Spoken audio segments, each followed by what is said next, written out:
ETF index mutual funds నేర్చుకుని stock మార్కెట్లో రాణించాలనుకుంటున్నారా? వెంటనే ఈ నెంబర్కి కాల్ చేయండి.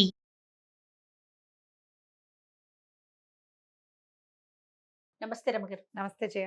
ప్రవరుడి భార్య కథ చెప్తున్నా. ఎస్ ప్రవరుడి భార్య చాలా అందగత్తెని చాకలి దాని వల్ల విని రాజుగారు చూద్దాం అనుకున్నాడు. మనసు కాకపోతే పడ్డాడా? మీ ఆవిడ చూపించు అంటే బాగోదు. కాదు రమ్మగారు, మనసు బాగుంది అనగానే కాదా? మామూలుగా చూద్దాం అనుకున్నాడు. అయితే ఏమైంది, ఎలా పిలుస్తాం, ఎలా చూపించమని అడుగుతాం. అందుకని బాగా ఆలోచించి ఇవాళ భోజనానికి రండి మా ఇంటికి అని రాజుగారు ప్రవరుణ్ణి పిలిచాడు. ప్రవరుణ్ణి తనతో పాటు సహపంక్తి భోజనాన్ని కూర్చోబెట్టుకుని రాణిగారితో వడ్డం చేయించాడు. ఇప్పుడు రాణిగారే వడ్డం చేసినప్పుడు రేపొద్దున మనం కూడా భోజనాన్ని పిలిస్తే మన ఆవిడే వడ్డించాలి. అర్థం కాలే. మీ ఇంటికి భోజనానికి ఎప్పుడు పిలుస్తున్నావు నన్ను అని హింట్గా అడిగాడు. అడిగేసరికి తనకి తెలియలా ఏం చెయ్యాలో. పెళ్ళన్నా చేసుకోలేదా, పిల్లెవరో ఏదో వచ్చేసింది మన వెనకాల.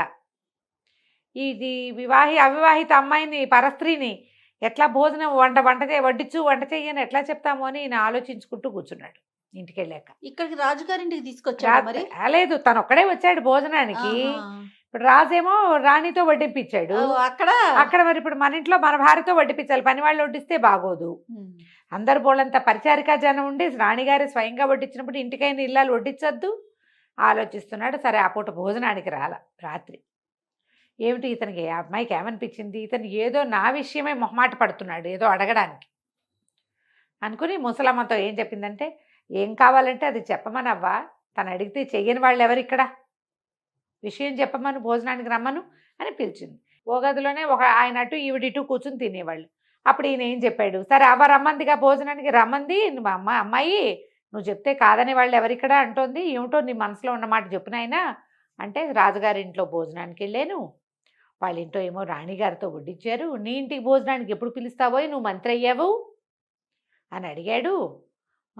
ఎట్లా పిలవాలా అని భయంగా ఉంది అంటే, అందులో వెంటనే ఈ అమ్మాయి ఏముంది ఆ పక్కన అన్నం తింటూ, రాజకుమారి కాంచన్వల్లి, ఏముంది ఇందులో, నాకైనా వంటరాందాన్ని కాను, నేను అన్ని శాస్త్రాలతో పాటు పాకశాస్త్రము నేర్చుకున్నా, వడ్డన చేయటం వచ్చు, రమ్మను, నువ్వు ఏ రోజు భోజనాన్ని పిలిస్తే ఆ రోజున కూర్చోబెట్టి నన్ను భోజనం పెట్టట్లేదు, నాకు సంపాదించి నన్ను పోషిస్తున్న మనిషి ఆయన అవుననుకుంటే నేను కాదని ఎందుకంటాను, పిలవమను ఏ రోజుకి భోజనాన్ని పిలుస్తానంటే ఆ రోజు కానీ తను సంతోషించాడు. రాజుగారి గోల ఏమిటి, ఇవాళ మంత్రి అయ్యాడు కానీ ప్రవరుడు సామాన్యుడు. అతను ఏ స్థితిలో ఈ ఊళ్ళో హేలాపురి నగరంలోకి వచ్చాడో వర్తకులు చాలామంది చెప్పారు, బహుపేదగా వచ్చాడు, మా అందరికీ మంచి చేసి ఆయన పెద్దవాడయ్యాడు అని. అంత పేదవాడికి ఇంత బ్యూటిఫుల్ వైఫ్ ఎలా ఉండొచ్చు అనుకో, రాజుకు అలా అనిపించింది. ఆయనకు చూద్దామని అక్కడి నుంచి ఏం చేసింది, ఫలానా రోజు రాజుగారి భోజనానికి వస్తాడని చెప్పారు. ఆ రోజున ఈ అమ్మాయి చేతనైనంత చక్కటివి వాళ్ళ ఊరి వంటకాలన్నీ వండి ఏం చేసింది, చకచకా బట్టలు మార్చుకోవటం ఒక విద్యొచ్చు ఆ అమ్మాయికి. చటుక్కుని డ్రెస్ చేంజ్ చేసుకోగలదు. కొంతమంది చేస్తారు చూడు, నేను 2 నిమిషాల్లో వచ్చేస్తానంటావు నువ్వు. ఈ అమ్మాయి ఏం చేసింది, మొదట రాజుగారికి వడ్డం చేసినప్పుడు జారుముడి లేత రంగు పట్టుచీర కట్టుకుని, సగం మారు వడ్డనకి ఇంకో రకం అలంకారంతో జారుముడి మానేసి చక్కమని జుట్టు పైకి ముడుచుకుని దాని నిండా పువ్వులు పెట్టుకుని లేత రంగు చీర విడిచి ముదురు రంగు చీర కట్టుకుని రెండోసారి వచ్చింది. మామూలుగా అన్నీ వడ్డించాక నెయ్యి వేసేటప్పటి వరకు ఒకటి, కూర్చున్నాక కూరలు పప్పు మళ్ళీ అందిస్తాంగా మారు వడ్డనంటారు. రెండోసారికి ఏమో 2 నిమిషాల్లో వీళ్ళు పరిచయం బట్టి తిని 4 ముద్దలు తిని కూర పప్పుల్లోకి మళ్ళీ వచ్చేసరికి రెండో అవతారంతో వచ్చింది. ఈయన మొదట వచ్చిన అమ్మాయిని చూశాడు, రెండోసారి వచ్చిన అమ్మాయిని చూశాడు. వీళ్ళిద్దరూ ఒకటేననుకోలే రాజు. ఇంటికి వెళ్ళాక ఏమో ప్రవరుడికి ఒక భార్య అనుకుంటున్నాం, కాదు 2 భార్యలు చక్కటి చుక్కలు అనుకో, ఇద్దరును పోనీలే. ఒక అమ్మాయి ఒక రవ సన్నగా ఉంది, రెండో అమ్మాయి ఒక రవ స్థూలంగా ఉంది, చక్కగా ఉన్నారు. ఎందుకంటే లేత రంగు చీరల్లో అంత సన్నగా కనపడరు, ముదురు రంగు చీరల్లో స్లిమ్గా కనిపిస్తారు. ఆశ్చర్యపోయింది. అవునా అంది రాణిగారు. ఆవిడకు కూడా ఆ అందగత్తి ఏమిటో చూద్దామనిపించింది. రాజుగారు రకరకాల సౌందర్యవతలను చూసేవాడు. ప్రవరుడి భార్య చూడచక్కని చుక్క, 2 చుక్కలు అని చెప్తే 2 చుక్కల్ని చూడొద్దు మనం. అందుకని ఏమండి వచ్చే చంద్రోదయానికి పౌర్ణమికి మనం సముద్ర స్నానానికి వెళ్తాం కదా, సరిగంగ స్నానాలు చేస్తారు, కొంగులు కట్టుకుని సరిగంగ స్నానం చేస్తారు. సరిగంగ స్నానాలు వినుంటావు కదా నువ్వు. ఆ సరిగంగ స్నానం అంటే ఏంటంటే, 2 భార్యాభర్త ఇద్దరు కొంగులు ముడివేసుకుని ఒకేసారి మునుగుతారు. వాళ్ళు కూడా మనతో పాటు సరిగంగ స్నానాలు చేస్తారు, రమ్మనండి. రాజుగారు చెప్పారు, రాణిగారు ఇలా ముచ్చట పడుతుందా, మీ ఆవిళ్ళ ఇద్దరిని తీసుకురానగా నేను బిక్క చచ్చిపోయాడు. ఇప్పుడు ఏమిటి వంట చేసి వడ్డం చేయమంటే చేసిద్ది, కానీ నాతో పాటు కొంగులు కట్టుకుని సరిగ్గా స్నానాలు చేయంటే అది పైగా ఇద్దరు. ఒక్కరికే లేదు ఇక్కడ. అక్కడి నుంచి రాత్రి మళ్ళీ బికమం వేసుకుని కూర్చున్నాడు. నాకు అన్నం వద్దవా, ఆకలేయటం లేదన్నాడు. అనేసరికల్లా అమ్మాయి ఏమంది, ఈ అభోజనాలు ఏమిటి పూట పూట, ఏమిటో చెప్పాను మనసులో ఉన్న మాట, వంట చేసి వడ్డించిన దాన్ని తతిమావి చేయను, అవి కూడా చేస్తా, అదేమిటో చెప్పమని. అనేసరికల్లా ఇతను ఏం చెప్పాడు, ఈ విషయం అంతా చెప్పుకొచ్చాడు. రేపు అర్ధోదయం అవుతుంది, చంద్రోదయం, అప్పుడేమో సరిగ్గా స్నానాలట, రాజుగారు రాణిగారు వెళ్తారట, అమ్మాయిని కూడా తీసుకురమ్మని, అమ్మాయిలు ఇద్దరిని తీసుకురమ్మంటున్నారు. ఒక అమ్మాయి అనుకుంటే ఇద్దరు అమ్మాయిలు అయింది. ఏం చేయాలంటే ఈవిడంతా అంతే కదా, వంట చేసిన దాన్ని చేయనా, చేస్తాను, ఏం పర్వాలేదు, రమ్మను, అలాగే వెళ్దాం, అయితే నేను చెప్పినట్టు చెయ్యాలి. ఏం చెయ్యాలి, 7 పల్లకీలు, 7 వారాల నగలు ఏర్పాటు చేయమను అని చెప్పి. సరే, ఆ రోజు ఏమైంది, ఇంకా ఏం చెప్పిందంటే ఒక 7 గడపలున్న గుడారం వేయించమను. గుడారం 7 పక్కల నుంచి రావాలి దానికి. సరే, ఈయన ఏం చేశాడు, 7 గడపలున్న పెద్ద గుడారం వేయించాడు. 7 మేనాలు పురమాయించాడు. మంత్రి కదా, ఈ అమ్మాయి కాంచన వల్లే ఒక మేనాలో ఎక్కింది. తతిమా మేనాల్లో మనుషులు లేరేం లేవు, నగలు బట్టలు మాత్రమే ఉన్నాయి. 7 వారాల నగలు, ఒక్కొక్క వారం నగ, ఒక్కొక్క వారం వస్త్రం, ఒక్కొక్క పల్లకీలో పెట్టారు. ముసలమ్మ కూడా వచ్చింది. ఈ పల్లకీలన్నీ ఆ 7 గడపలున్న దాంట్లోకి వెళ్ళినాయి, గుడారంలోకి వెళ్ళినాయి. రాజుగారు వాళ్ళు ఆశ్చర్యపోయారు, ఏమిటి ఇంత పెద్ద గుడారం వేయించుకున్నాడు ఇతను అని. అక్కడి నుంచి అమ్మాయి ఏం చేసింది, ఒక్కొక్క రకం వస్త్రము ధరించి, ఒక్కో రంగు ఒక్కో రకం నగలు ధరించి, ప్రతిసారి ప్రవరుడితో కొంగులు కట్టుకుని సముద్రంలో మునిగింది. 7 భార్యలు ప్రవరుడికి అనుకున్నారు వాళ్ళు. ఆ వచ్చిన అమ్మాయి బుద్ధికి మొహంలో మొహం పెట్టి చూడడం క్యాజువల్గా వచ్చింది. రంగులు వేరు, నగలు వేరు. రాణిగారికి అర్థం కాల. చంద్రోదయం అంటే చీకటి పడ్డాక కదా. కానీ 7 అమ్మాయిలు, 7 భార్యలు. ఓహో అనుకుంది ఆవిడ, అదృష్టవంతుడు, 7 భార్యలతో కాపురమా, ఆహాహా అనుకున్నారు. సరిగ్గా స్నానాలు అయిపోయినాయి, ఇంటికి వచ్చేసారు. రాణిగారు ఏం చేసింది, 7 వస్త్రాలు, నగలు పంపించింది. 7 యువరాణులకి, 7 మంత్రి గారి భార్యలకి బహుమానాలు పంపింది. పని వాళ్ళంతా పుచ్చుకొచ్చారు, దాసీలు పుచ్చుకొస్తే ఈ అమ్మాయి ఏం చేసింది, అవ్వకి చెప్పింది, ఒక ఐడియా చెప్పింది.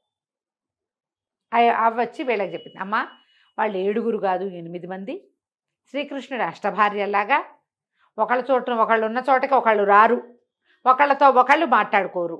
8 మంది భార్యలమ్మ ప్రవరుడికి, శ్రీకృష్ణులాగా అష్టభార్యలు ఉన్నారంటే దాసీలు పరిగెత్తుకుంటూ పోయి ఇంకో భార్య ఉందిటండి, ఆవిడ కూడా ఒక బహుమతి ఇవ్వండి అని మొత్తం బహుమతులు పుచ్చుకొచ్చారు. ఈ అమ్మాయి 8 సార్లు 8 రకాల బట్టలు కట్టుకుని, 8 రకాల తల మేకప్ చేసుకుని, 8 రకాల కంఠాలతో మాట్లాడి 8 బహుమతులు పుచ్చుకుంది. రాణిగారు ఎంత ఆశ్చర్యపోయిందో, ఇంతంత అందగత్తెలట దొరికారు ఇతనికి. చాలా ఆశ్చర్యపోయింది. ఈయన ప్రభ మామూలుగా లేదు రాజ్యంలో. ఆనాటి రాత్రి ప్రవరుడు భోజనం చేస్తుంటే ఆ అమ్మాయి భోజనం చేయకుండా ఏం చేస్తుంది, రోజు వడ్డించేదానికంటే ఎక్కువ వడ్డింపిస్తే అమ్మ అవ్వ ఇంతంత పెట్టేస్తున్నావేమిటి అంటే, పక్కన కూర్చునేమంటే, ఆయన మిగిలిస్తే తినేందుకు ఉన్నారులే అని చెప్పవ్వా. మగవాళ్ళు మిగిలిస్తే తినేవాళ్ళు ఎవరు, భార్యలే అనేసరికి తనకు ఆశ్చర్యం వేసింది. కంచంలో అన్ని వస్తువులు వదిలిపెట్టాడు, అన్నీ తిన్నాడు, సగం తను తినగలిగినంత మిగిలింది వదిలిపెట్టాడు. ఆ అమ్మాయి భోజనం చేశాక తమలపాకులు పుచ్చుకొచ్చింది. ఈ తమలపాకులు ఎవరిస్తారంటే భార్యలే ఇచ్చేవాళ్ళు ఆ కాలంలో. మామూలుగా రాజకుమారులకి వాళ్ళకి తాంబూల కరండ వాహిని అని ఈ తాంబూలం పుచ్చుకు తిరిగేందుకు ఒక దాసీలు కూడా ఉండేవాళ్ళు. మనం అప్పుడెప్పుడో కాశీ మజిలీలో చంద్రాపేట చరిత్ర చెప్పాం కదా, అందులో కనపడుతుంది. అయితే ఈ తాంబూల కరండం ఎవరిచ్చినా కూడా వివాహం అయిన తర్వాత భార్యలు తాంబూలం ఇవ్వటం అనేది ఒక ప్రత్యేకమైన ఆచారం. మన ముందు తరాల్లో కూడా ప్రత్యేకంగా కొన్ని కమ్యూనిటీస్లో అయితే తాంబూలం వేసుకుని తీరాలి. గృహస్థు తాంబూలం వేసుకోవాలి, ముత్తైదువు తాంబూలం వేసుకుని తీరాలి. వీళ్ళకి ఆరోగ్యాలు పాడవుతాయనో ఏదో అనుకుంటా జయ, అది అలవాటు చేసేవాళ్ళు. ఎందుకంటే ఈ ప్రవాళ భస్మము, ముక్తాభస్మము వేసుకునేవాళ్ళు. కాల్షియం అవి డెవలప్ అవుతాయి. తాంబూలం వేసుకోవటం ఒక విలాసమైనప్పటికీ వివాహానంతరం గృహస్థు తాంబూలం వేసుకోవాలి, ముత్తైదు తాంబూలం వేసుకోవాలి అనేది నియమం. అయితే తాంబూలాలు పుచ్చుకొచ్చింది. తాంబూలం పుచ్చుకొస్తే ఇతను అడిగాడు, తాంబూలం కూడా తెచ్చావు, మనం వివాహం చేసుకుందామని నీ ఉద్దేశం అని. అడిగితే ఈ అమ్మాయి ఏమంది, మీ భర్తను వెతుక్కుంటూనే నేను వచ్చాను, నాకు తెలియలేదు నేను భర్తతోటే వచ్చానని. మణిపూసను చూసి నేను గాజు పూస అనుకున్నాను, చాలా దుఃఖించాను మొదట. కానీ మీతో వచ్చినా కూడా ఒక మగవాడు ఆడదాంతో ఎంత అవజ్ఞగా అయినా ప్రవర్తించవచ్చు, నువ్వు అలా ఉండలేదు. నా పోషణ భారం మాత్రం నువ్వే వహించావు. భర్త వచ్చడానికి ఇంతకంటే పెద్ద అర్హత ఏమిటి? నేను ఆ నగరానికి రాజకుమార్తెనైనప్పటికీ భర్తను అనుసరించి ఉండాలనుకున్నా. అతను నాకంటే అధికుడై ఉండాలి, తెలివితేటల్లో ఎక్కువ విద్యలో అధికుడై ఉండాలనుకున్నా. అవన్నీ నీ దగ్గర ఉన్నాయి. మన వివాహం అయినట్టే, నేను నీతోటే ఉన్నా. మనం సాంఘికంగా వివాహం చేసుకోలేదు కానీ ఎప్పటి నుంచో నీకు భార్యగానే ఉంటున్నాను నేను అని చెప్పింది. సరే, ఇతను ఏమన్నాడు, ముహూర్తం పెట్టించుకున్నాడు పెళ్ళికి. రాజుగారికి చెప్పాడు, నేను వివాహం చేసుకోబోతున్నానండి అని.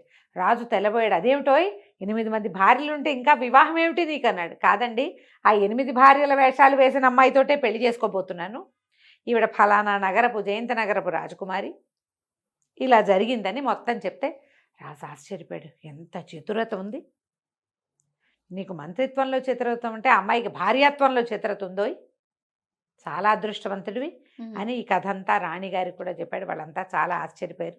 తర్వాత హేలాపురి నగరంలోనే వివాహం చేసుకున్నారు. ఆ తర్వాత జయంత నగరానికి తన పుట్టినింటికి భర్తతో సహా రాజలాంఛనాలతోటి వెళ్ళింది ఈవిడ.